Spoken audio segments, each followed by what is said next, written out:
Good evening. It's that, what date is it today? And we are live with Kikao at NTV. Over the last previous episodes, it's been recorded. You've been seeing it recorded, but this time around, this is the last episode of Kikao, and we are live in studio. So tunawakaribisha mkuje mjiunge Kikao, and what we are talking about today is pollination.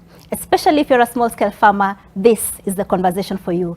My name is Zena Bondati, and I am the host tonight, not Joa Geo. Joa Geo has been hosting all the other Kikaos. So my name is Zena Bondati, and I'm your host tonight. And I would like to introduce the wonderful people joining me in studio today to talk about this whole subject of pollination. Right next to me is Dr. Muo Kasina, who is not a stranger to a lot of people in this country. Dr. Kasina is an entomologist with CALRO, and he also chairs the Association of Entomologists in Kenya.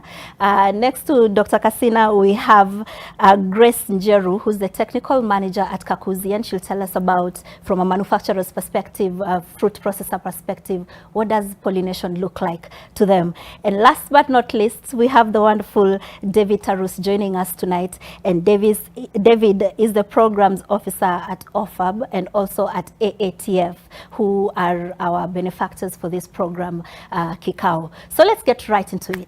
Pollination. Over the last couple of weeks, you've seen butterflies crossing the country, white butterflies, and people have had all sorts of feelings about these butterflies. And Dr. Kasina, you became very popular because of those butterflies. And one of the most common things that you had farmers saying is sisi tunajua tukiona hizi butterflies zinaleta ukame. Is that true? Not really. Basically, it's a common feature in the butterfly lives. Yeah, so there was nothing, but in statistics we say correlation is not causation. That there are so many doesn't mean they can cause ukame. And the other thing they also said is that our butterflies watakuja watataga mayai zitatoa hizo worms, alafu worms inakula mimea. Ni kweli? Si kweli, sababu those butterflies have specific host plants. So they only eat what they are been kind of created to eat. So they have not learned new eating habits.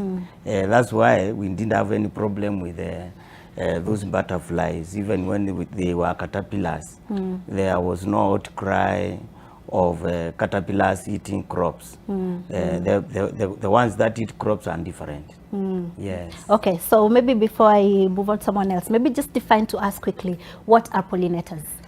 Pollinators are those organisms that help in transferring pollen from the male parts of flower to the female parts, the stigma. The pollen carries the male gametes, bengu ya kiume ya maua, ile inasaidia kuzalisha hiyo ua ili upate tunda ama upate mbengu. That is the pollinators help in that role. Now pollinators ni wadudu. Now pollinators mainly ni wadudu, but you can also get bats.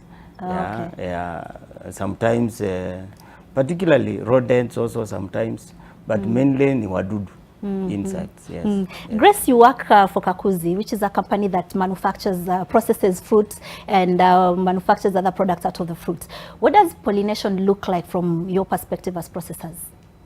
Actually, pollination is quite important to us because we produce both fruits and nuts. So we produce 3 kinds of products, that is avocado, macadamia, and blueberries. And all those crops require pollination for a fruit or nut to be formed. So to us, they are our revenue. Pollinators equals revenue because without them, we cannot have the fruits, nuts, or the berries. Yeah. So nikikuletea your fruits, are you able to tell that this fruit was not pollinated? It could be difficult to tell apart because there are many factors when producing a crop, but we have seen through trials that we have carried out in our farms that pollination increases yield. It has been scientifically proved. Hizo trials tumefanya kwa shamba letu na tumeona na tumehakikisha ati pollination inasaidia kwa increase your yield for any, even though it's the fruit, nut, or the berries. David, do you think we have a pollination crisis in Africa? Or even Kenya? Let's start small. Kenya. Do we have a pollination crisis in Kenya? Yeah, thank you, Zainab. No, I would say that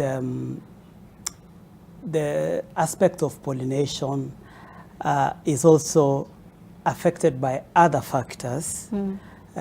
Some are within the control of humans and some are not. I will say that we are not in a crisis, but when we look at some of the contributing factors, say, for example, forestation or afforestation or deforestation, for example. At some point in time, maybe 10, 15 years ago, not 15, but 20 years ago, actually the forest cover in Kenya had come down to 2%.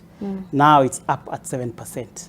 So if there is deforestation, it affects habitats of some of the insects and animals, like Daktari had said, even rodents, even birds. Birds also contribute to pollination.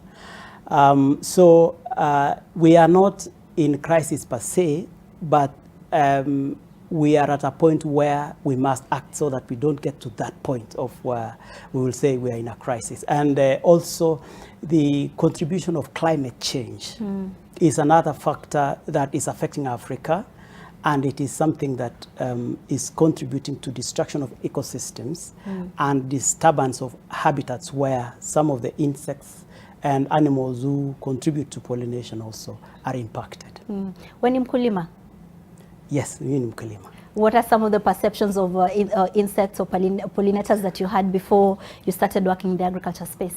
Maybe before I studied agriculture, because I'm an agricultural scientist. Yeah, of course, ukienda shule, you get to learn that, oh, even butterfly is a product of a life cycle.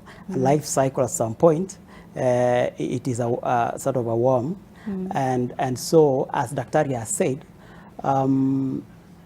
you know, there are those stages of the maybe larval stage, which may be destructive, and farmers somehow know those ones, like the worm, like the bolano, for example. And so farmers know that some of these are destructive, but they don't know that it's the butterfly or the moth that is out there that will help them in pollination. So wakati sikuwa nimesoma ama kujua, singejua, nilikuwa nafikiri tu these worms ni wabaya. Yeah, zinaharibu. Do you maybe get trouble ukiongelesha wakulima, especially the small scale farmers who are very set in their ways, ukijaribu kumwambia this insect is good for your crop, you need to protect it? Not really. You know, our farmers are prudent. They are brilliant. The challenge has been lack of knowledge, because when they don't know, that is where the problem is. But once they know, in fact, they become the champions. So farmers are actually the best people who can drive this subject of protection of ecosystems and promoting the proliferation of pollinators. Yeah, so farmers are good. Once they know, wako sawa. Yeah. So Dr. Kasina, you brought us a display here. Yes. I don't know if maybe I can just, I'm using my phone here so I can show everybody else this display that Dr. Kasina has brought here. This corner, I'm looking at this big insect here. I assume these are the carpenter bees. The carpenter bees. Yeah, yes. these ones, I know them from my village. I'm from Kakamega County, so I see them a lot in Kakamega County. Next year, these smaller ones, what are they? So up here they are honeybees, but these are also type of carpenter bees, smaller ones. But down on this side, yes, these are the common honeybees, the one that you'll be able to get honey from. Then there is quite a diversity of the bees. You have the mason bees, you have the sweat bees. So all of these are types of bees? All of them are types of bees. And they are different. all pollinators? And they are all pollinators. And I can see in this box think all of them are from Kenya. All of them are from different parts of the country, the Mount Kenya, Kakamega, and Kilimambogo. What is this yellow bee? That is also the male of those carpenter bees. I don't think I've seen this one. That's the male. Yes. I don't think I've seen that one. Yeah. And Those are this leaf one? cutting bees. This That is also a carpenter bee. Yeah. The other one there is they use leaves to construct their nest, so they are called leaf cutting bees. Yeah. So they are different. I see something here that looks like a wasp. Is this a wasp? No, it's still some bee. You know, wasps and bees, they belong to the same family. It has a very sharp bottom. Yes. Yeah. But it's still a different type. Okay, so would it be correct then to say that bees are the most common pollinator? Yes, among the pollinators, 90% of pollination is carried out by insects, and over 85% is honeybees. Okay. Yes, And not honeybees, just bees, all these diverse bees. Okay. Yes. And butterflies? Butterflies, they do pollination, kindogo. You know, the moth is the most very voracious pollinator, particularly for paipai, the papayas, some of these indigenous vegetables. You'll get them from 6 to around 8 p.m. They come at that time to pollinate. Okay. Yeah. We need to take a quick commercial break, but I'd just like you to tell me, maybe in a few words, what is the one thing that farmers do that puts pollinators at risk? So currently the worst is pesticide use. Yes, that's a big thing. I would say not per se pesticide, but how they are used. Yeah, spraying during flowering period, choice of the pesticide, the most toxic sometimes, the one you want to see, it is killing fully. Yeah, so that is a practice that has a big negative effect on these insects. Yes, because most of the pesticides, well, they are registered, they go through the registration process, but most of them are not manufactured in the country. Yeah. So they're not built for the ecosystem in Kenya? Yeah. Okay. So, yeah, so you find our insects, most of them are susceptible. Yeah, to this, and you see most of the pests that are controlled by these pesticides are also not local. They just came. So while the pesticide can be effective on that pest, the local population of insects is quite susceptible. I see. Yes. Okay, so we'll talk a little bit some more about how to spray your crop without harming the pollinators, and that will be right after this break. Don't go away.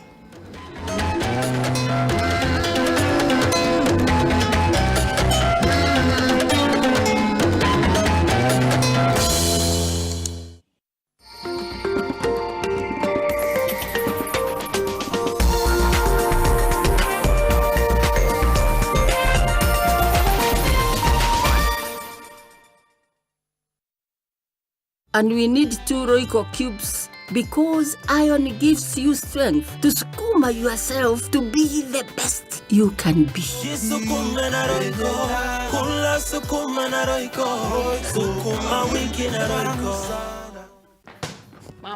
Ataenda kucheza nje na hii baridi yote.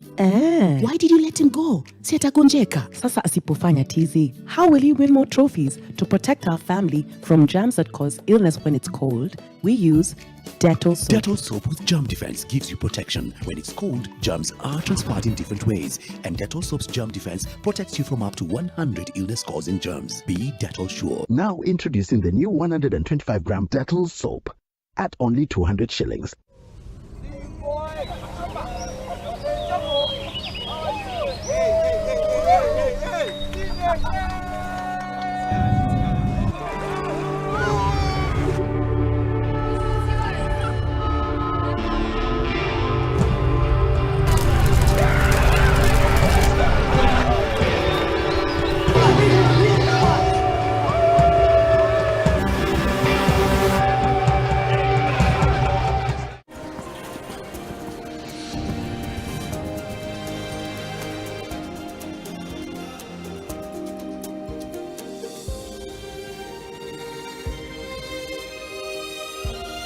The moment I feel my pain starting to fade, it's like I'm going back to myself on a really good day.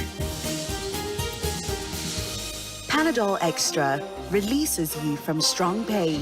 Panadol, release starts here. The Motindum liquid electronic device reaches every corner, giving your loved ones a peaceful sleep. Together, we can fight to end malaria. Motindum, Kenya's #1 choice.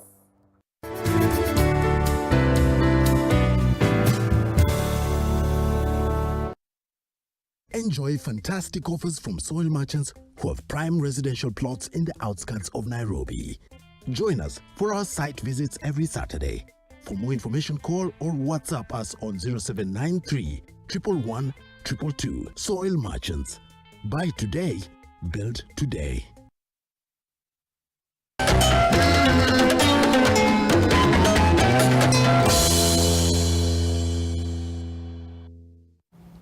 Welcome back. Now, if you're just joining us, before we went on break, we were talking about some of the things that farmers do that put pollinators at risk. And this is not just bees or butterflies, but all pollinators. And one thing that our specialist here, the scientist entomologist, said is that wakulima wanatumia madawa vibaya, pesticides.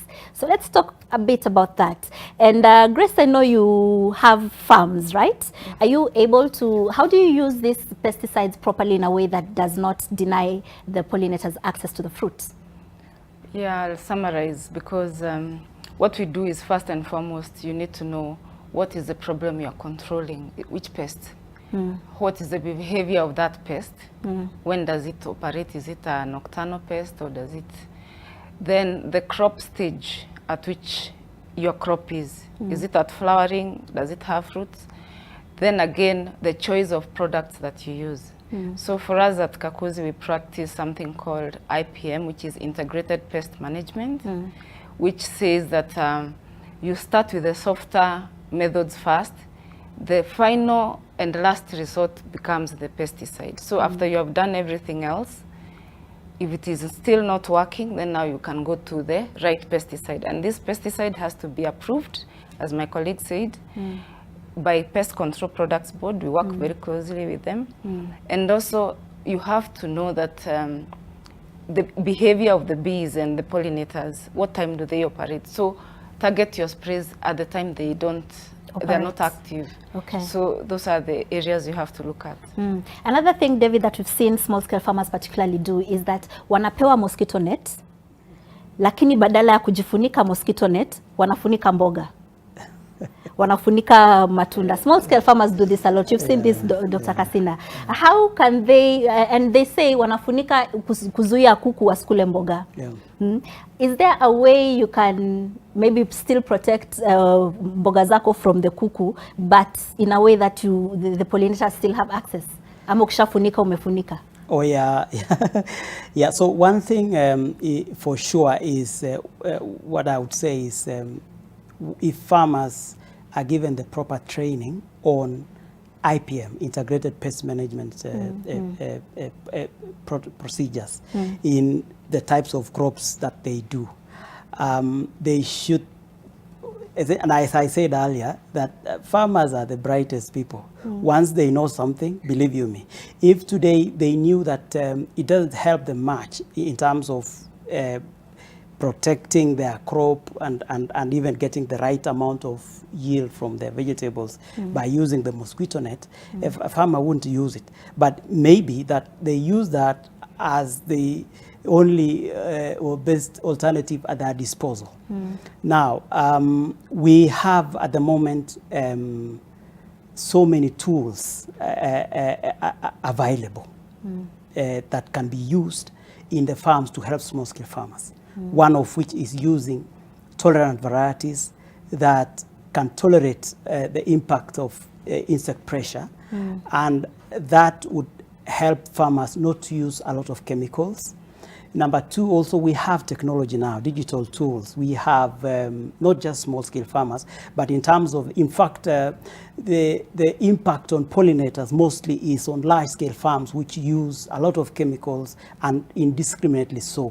But today, we have tools, we have digital tools, we have technology like the unmanned aerial vehicles, like the drones that can be used to do targeted and very precise spraying that has minimal amount of chemical applied and in a way that targets where it has the most impact for greater productivity. And one thing I would like to say so that it doesn't get lost on us, that 75% of food in the world today is attributed to pollination by animals.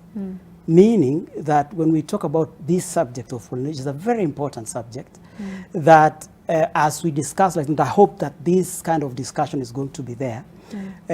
How do we protect our pollinators and be able to sustainably increase our productivity with the kind of farming systems that we have today?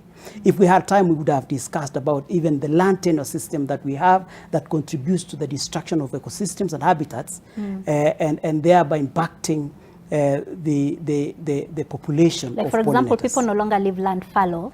They don't no fallow longer is do that. They do important for the subdivision. pollinators to. Yeah. So it's a lot, and this is a very important area that we look at, and the people that get affected the most are small-scale farmers. Small-scale farmers, Unfortunately, yes. so. So, Dr. Kasina, a while back there were some concerns raised by some manufacturers about the quality of sunflower that we were producing because farmers were denying pollinators access to the sunflower crops, and as a result, they no longer have good quality seeds on which to get the oil, and so they either have to import or produce very low quality oil.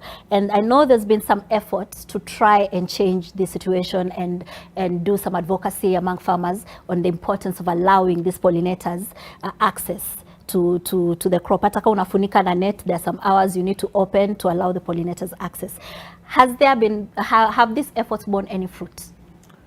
Yeah, I would say that now we are seeing many farmers who grow crops that require pollinators, the sunflower, even the palm oil now.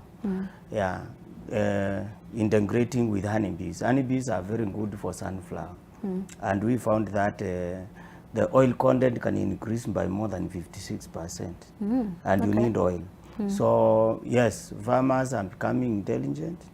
They have realized also pollinators are reducing, bees are reducing, and so we are seeing some interest. The biggest problem right now we have for honeybees is hives. The quality of hives is very, very low. The quality of hives? Yes, so people and are buying. expensive also. Yeah, they're expensive. You buy, you keep. Honeybees come in, they go, you don't harvest. So that is something that in Cairo we are doing to come up with a proper hive quality. That also we can push artisans to make. Yeah, so we are seeing adoption of pollination services. And you've also worked on a project that allows farmers with greenhouses to put beehives inside those greenhouses. Yes, and we introduced a technology at Cairo where we have angro nets, the angro nets, not the mosquito nets, particularly for use in horticulture. And they do wonders because apart from protecting against the pest, they change the microclimate and the crop grows fast. You get bumper harvest. And if you are growing crops that require pollinators, you just open during flowering period. Some hours like 9 to 1 or 3 to 5, and you close. Okay. Yes. Grace, as a processor, what is the one thing you'd like farmers to know about pollinators? That, as my colleague said, you need to leave some of your land fallow and also let other crops or other plants grow in that area. For Kakuzi, we have these areas that are also catchment areas for our dams, because we also have dams.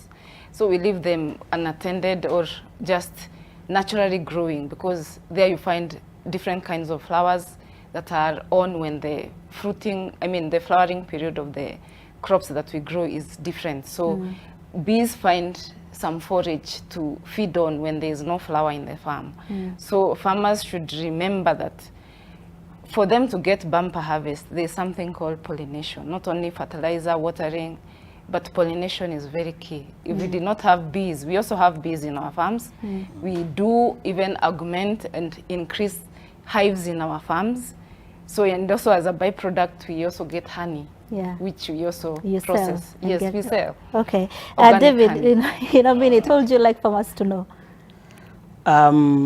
Farmers should be aware that pollinators contribute immensely to the foods they eat, and that pollinators also need to be protected. Dr. Kasina, the butterfly in the background there, is that the copper white, the butterflies that we've been seeing flying around? Yes. That's what it looks like? Yes. You know, I assumed when it's called copper white, you'd expect it to be pure white. But you see, it's not pure white. It's not pure. It's not pure. But you can see it as really white areas. So kind of dark white or that white. Yes. At what point, when does the migration stop? I would expect by now it's already done. Okay. Yes. So it's usually a short period because this insect don't take more than 2 weeks. So if you say the production has continued for a whole month, then you'll say maybe within 2 months, the whole of it is done. Yes. Great. Yes. I'd like to thank you, lady and gentlemen, for making time to have this conversation talking about pollination. Pollination is a very wide subject. There's a lot to cover in it. So this conversation does not end here. We'll still engage online and also do follow-ups on what else is there to say about pollination. On behalf of the wonderful people we have in studio, my name is Zena Bondati and I bid you good night. That's all for Kikao tonight.